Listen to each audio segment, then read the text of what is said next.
World test championship finals పోరు మరింత రసవత్తరంగా మారింది. ఈ పోరు ఇప్పుడు మూడు ముక్కలాటగా తయారైంది.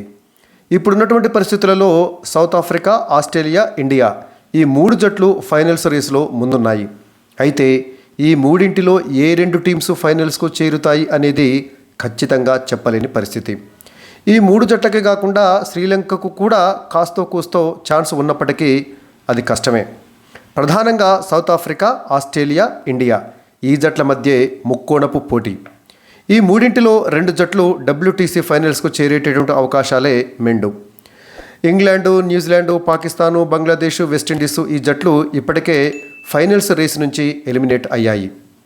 2023 జూన్ నుండి 2025 మే వరకు వివిధ దేశాల మధ్య జరిగేటటువంటి టెస్ట్ మ్యాచ్ల రిజల్ట్స్ ఆధారంగా ఆయా జట్లకు పాయింట్స్ను కేటాయిస్తారు.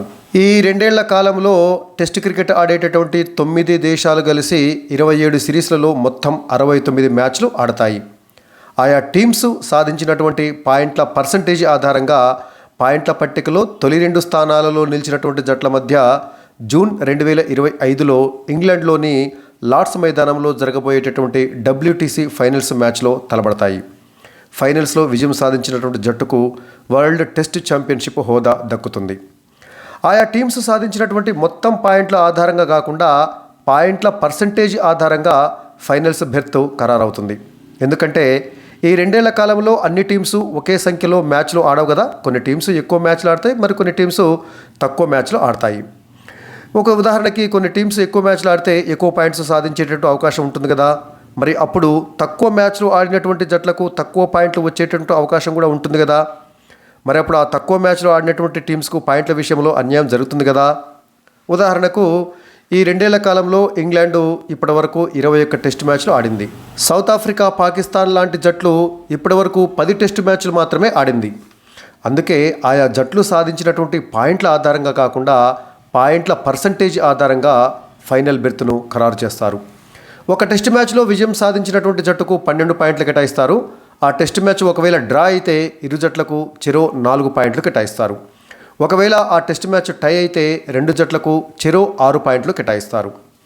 2023-25 సీజన్లో చాలా నెలల పాటు అంటే ఈ ఏడాది సెప్టెంబర్ వరకు కూడా పాయింట్ల టేబుల్స్లో అగ్రస్థానంలో ఉన్నటువంటి ఇండియా స్వదేశంలో న్యూజిలాండ్తో జరిగినటువంటి 3 టెస్టుల సిరీస్ను 0-3 తేడాతోటి ఓడిపోవడంతో 2వ స్థానానికి పడిపోయింది. అప్పటి వరకు 2వ స్థానంలో ఉన్నటువంటి ఆస్ట్రేలియా జట్టు అగ్రస్థానానికి చేరింది. అయితే ఆస్ట్రేలియా పర్యటనలో పెర్త్లో జరిగినటువంటి తొలి టెస్ట్ మ్యాచ్లో విజయం సాధించినటువంటి ఇండియా మళ్ళీ అగ్రస్థానానికి చేరగా ఇటీవల వెస్టిండీసు, బంగ్లాదేశ్, శ్రీలంకలపై వరుస విజయాలు సాధిస్తూ వస్తున్నటువంటి సౌత్ ఆఫ్రికా 2వ స్థానానికి చేరింది. దీంతో పెర్త్ టెస్ట్ తర్వాత ఆస్ట్రేలియా 3వ స్థానానికి పడిపోయింది. అయితే అడిలైడ్లో జరిగినటువంటి 2వ టెస్ట్ మ్యాచ్లో ఇండియా ఓడిపోవడంతో ఇండియా అగ్రస్థానం నుంచి ఏకంగా 3వ స్థానానికి పడిపోయింది. ఇక 2వ స్థానంలో ఉన్నటువంటి సౌత్ ఆఫ్రికా శ్రీలంక పైన గెలుపుతోటి అగ్రస్థానానికి చేరింది. ఇక అడిలైడ్లో గెలుపుతోటి ఆస్ట్రేలియా 2వ స్థానానికి చేరింది. ఇది ప్రజెంట్ సిచ్యువేషన్. అంటే ప్రస్తుతము పాయింట్స్ టేబుల్లో సౌత్ ఆఫ్రికా అగ్రస్థానంలో ఉంటే ఆస్ట్రేలియా 2వ స్థానంలో, ఇండియా 3వ స్థానంలో ఉన్నాయి. ఈ ఏడాది ఆగస్టు వరకు అసలు పోటీలోనే లేనటువంటి సౌత్ ఆఫ్రికా గత 4 నెలల కాలంలో వెస్టిండీసు, బంగ్లాదేశ్, శ్రీలంకలపై వరుస విజయాలతోటి అగ్రస్థానానికి దూసుకువచ్చింది. ఇక WTC ఫైనల్స్లో సౌత్ ఆఫ్రికా ఆడటం అనేది దాదాపు లాంఛనమే. 2వ స్థానం కోసము ఇటు ఇండియా అటు ఆస్ట్రేలియా జట్ల మధ్య గట్టి పోటీ నెలకొంది. ఈ పోటీలో ప్రస్తుతము ఆస్ట్రేలియాదే కాస్త పైచేయిగా ఉంది. ఇంకా బోర్డర్ గవాస్కర్ ట్రోఫీలో మిగిలినటువంటి 3 టెస్ట్ మ్యాచ్లు ఈ రెండు జట్లకు అత్యంత కీలకం కానున్నాయి. ఈ 3 టెస్ట్ మ్యాచ్లలో ఒకవేళ ఇండియా గెలిస్తే మాత్రము మిగతా సమీకరణాలతో అంటే మిగతా టీమ్స్ తోటి సంబంధం లేకుండా ఇండియా మొదటి స్థానంలో లేదా 2వ స్థానంలో నిలిచి WTC ఫైనల్స్కు వరుసగా 3వసారి చేరుతుంది. కానీ ఈ 3 టెస్ట్ మ్యాచ్లలో ఇండియా ఓడిపోతే మాత్రము ఆస్ట్రేలియా జట్టే WTC ఫైనల్స్కు చేరేటటువంటి అవకాశం మెండుగా ఉంది.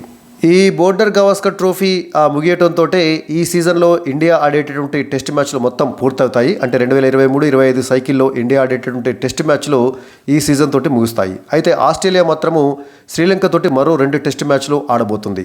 సో అది కూడా ఆస్ట్రేలియాకు అత్యంత కీలకమే. శ్రీలంకకు కూడా ఫైనల్స్కు అంటే WTC ఫైనల్స్కు చేరడానికి ఒక 10% అవకాశం ఉంది. సో ఇది ప్రజెంట్ సిచ్యువేషను. ప్రస్తుతము WTC పాయింట్ల పట్టికలో ఏ టీమ్స్ యొక్క పరిస్థితి ఎలా ఉందో ఒకసారి చూద్దాం. ప్రస్తుతం పాయింట్ల పట్టికలో అగ్రస్థానంలో ఉన్నటువంటి సౌత్ ఆఫ్రికా ఇప్పటివరకు 10 టెస్ట్ మ్యాచ్లు ఆడి 6 మ్యాచ్లలో విజయం సాధించి 3 మ్యాచ్లలో ఓటమి పాలైంది. ఒక మ్యాచ్ను డ్రాగా ముగించుకుంది. దీంతో మొత్తం పాయింట్లు 76 పాయింట్లను సాధించింది. అయితే పర్సంటేజ్ మాత్రము 63.33 పాయింట్ల పర్సంటేజీ తోటి సౌత్ ఆఫ్రికా ప్రస్తుతము పాయింట్ల పట్టికలో అగ్రస్థానంలో ఉంది. ఇక ప్రస్తుతము పాయింట్ల పట్టికలో 2వ స్థానంలో ఉన్నటువంటి ఆస్ట్రేలియా ఇప్పటివరకు 16 టెస్ట్ మ్యాచ్లు ఆడి వాటిలో 9 మ్యాచ్లలో విజయం సాధించి 4 మ్యాచ్లను ఓడిపోయి 1 టెస్ట్ మ్యాచ్ను డ్రా చేసుకుంది. దీంతో ఆస్ట్రేలియా మొత్తం 102 పాయింట్లు సాధించినప్పటికీ పాయింట్ల పర్సంటేజీ మాత్రము 60.71% తోటి ప్రస్తుతము పాయింట్ల పట్టికలో 2వ స్థానంలో ఉంది. ఇక ఇండియా ప్రస్తుతము పాయింట్ల పట్టికలో 3వ స్థానంలో ఉన్నటువంటి ఇండియా ఇప్పటివరకు 16 టెస్ట్ మ్యాచ్లు ఆడి 9 మ్యాచ్లలో విజయం సాధించి 6 మ్యాచ్లలో ఓటమి పాలైంది. 1 టెస్ట్ మ్యాచ్ను డ్రాగా ముగించుకుంది సౌత్ ఆఫ్రికా తోటి. దీంతో మొత్తం ఇండియా 110 పాయింట్లు సాధించింది. చూడండి, పాయింట్ల పరంగా చూసినట్లయితే ఇండియానే ఎక్కువ పాయింట్లు సాధించింది. అయితే ఇండియా ఎక్కువ టెస్ట్ మ్యాచ్లు ఆడింది కదా సౌత్ ఆఫ్రికా ఆస్ట్రేలియా తోటి పోలిస్తే. సో పాయింట్ల పర్సంటేజ్ పరంగా చూసినట్లయితే ఇండియా 57.29 పాయింట్ల పర్సంటేజీ తోటి 3వ స్థానంలో ఉంది. సో ఈ 3 జట్లలో సౌత్ ఆఫ్రికా, ఆస్ట్రేలియా, ఇండియా ఈ 3 జట్లలో 2 జట్లు WTC ఫైనల్స్కు చేరడానికి అవకాశం ఉంది. సో అందులో సౌత్ ఆఫ్రికా దాదాపుగా WTC ఫైనల్స్కు చేరినట్లే. ఇక ఆస్ట్రేలియా, ఇండియా మధ్యనే పోటీ ఉంది. అయితే శ్రీలంకకు కూడా కాస్త కూస్తో ఛాన్స్ ఉంది. ఇప్పటివరకు 11 టెస్ట్ మ్యాచ్లు ఆడినటువంటి శ్రీలంక 5 టెస్ట్ మ్యాచ్లలో విజయము, 6 టెస్ట్ మ్యాచ్లలో ఓటమితోటి మొత్తం 60 పాయింట్లు సాధించినటువంటి శ్రీలంక 45.45% తోటి ప్రస్తుతం పాయింట్ల పట్టికలో 4వ స్థానంలో ఉంది. శ్రీలంక కూడా కాస్త కూస్తో ఛాన్స్ ఉంది.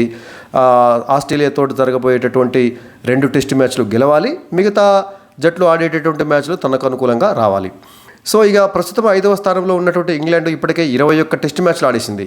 అందులో 11 విజయాలు 9 ఓటములతోటి ఒక డ్రా చేసుకుంది. మొత్తం 114 పాయింట్లు సాధించింది. చూడండి, 5వ స్థానంలో ఉన్నటువంటి ఇంగ్లాండ్ 114 పాయింట్లు సాధించినప్పటికీ, అంటే మిగతా జట్ల కంటే ఎక్కువ పాయింట్లు సాధించినప్పటికీ ఎక్కువ మ్యాచ్లు ఆడింది కాబట్టి పర్సంటేజ్ వచ్చేసి 45.24% తోటి ఇంగ్లాండ్ 5వ స్థానంలో ఉండి ఇప్పటికే WTC ఫైనల్స్ రేస్ నుంచి ఎలిమినేట్ అయింది. ఇంగ్లాండ్ తర్వాత ఉన్నటువంటి పాకిస్తాన్ కానీ, వెస్టిండీస్ కానీ మిగతా జట్లు కూడా ఎలిమినేట్ కావటం జరిగింది. సో ఇది ప్రస్తుతము పాయింట్ల పట్టిక పరిస్థితి. సో బౌండర్ గవాస్కర్ ట్రోఫీ అనేది అత్యంత కీలకమైంది. అందులో 3 మ్యాచ్లు మిగిలి ఉన్నాయి కదా, ఆ 3 మ్యాచ్లలో కూడా విజయం సాధించడం అనేది ఇటు ఇండియాకి అటు ఆస్ట్రేలియాకు కూడా అత్యంత కీలకం. ఆస్ట్రేలియాకు ఇంకా ఛాన్స్ ఉంది. ఈ బౌండర్ గవాస్కర్ ట్రోఫీ తర్వాత శ్రీలంకతోటి ఒక 2 టెస్ట్ మ్యాచ్లు ఆడబోతుంది. అక్కడ కూడా విజయం సాధిస్తే ఆస్ట్రేలియాకు మరి ఛాన్స్ ఉంటుంది. అయితే ఈ బౌండర్ గవాస్కర్ ట్రోఫీలో మిగిలినటువంటి 3 మ్యాచ్లను కన్నా ఇండియా ఒకవేళ గెలిచినట్లయితే ఇక ఇండియా మిగతా మ్యాచ్లతోటి, అంటే మిగతా సమీకరణాలతోటి ఎలాంటి సంబంధం లేకుండా నేరుగా WTC ఫైనల్స్కు చేరుతుంది. అది మొదటి స్థానం లేదా 2వ స్థానం సాధించి. సో ఈ 3 మ్యాచ్లు ఇండియాకు చాలా కీలకం. మరి మీరేమనుకుంటున్నారో, అంటే ఇండియా WTC ఫైనల్స్కు వరుసగా 3వసారి చేరుతుందా లేదా అనేది మీ ప్రెడిక్షన్ ఎలా ఉందో కామెంట్ సెక్షన్లో కామెంట్ చేయండి.